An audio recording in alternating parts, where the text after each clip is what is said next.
थोड़ा जनाब पे कुल फर्ज ते वादे सजना जी अखी वेदियां यार कज़ा हो गए हाय ओ मैनू हिजर दी जेल च बंद कीतो ससी कहती उमर सदा हो सदा ते चागिर्दू सिर्फ हनेरा हा बंद सब दे सब आज़ा हो गए उस बदलियां फकत ज़मीरा हन मैं सब दिया कदर लिया रिया रियासत भाई पे पहले घट कर दो उत्तू मर्ज़ां दी सेल सीने आन करी गरीब क्या जे कुदरत साथ कदर देवे सट खादी यार जरी गई ये गल मुड़ उधर सदर ते सिख मेरी तेरी नफरत नाल चिरी वेंदी मैनू अज भी तेरी याद आवे अखनुआ नाल गरीब अर्ज़ जी भाई तेरे फुट गया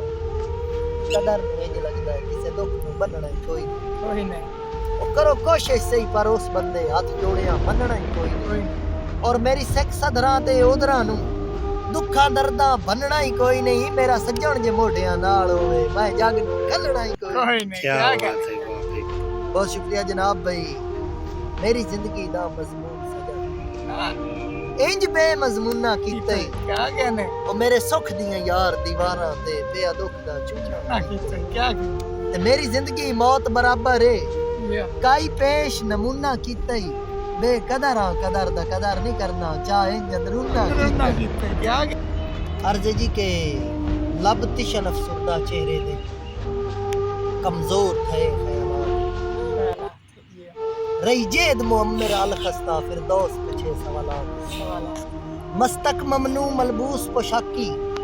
डठी आफत विच जंगलात थिया कैद कदर विच उसर गिसर बद थी गया विच हवालात वाला क्या कहने बहुत शुक्रिया जनाब भाई ओ रज गया है ओदे पाओ दिसदे ने जिवें पिया वदा संगत घारू मारो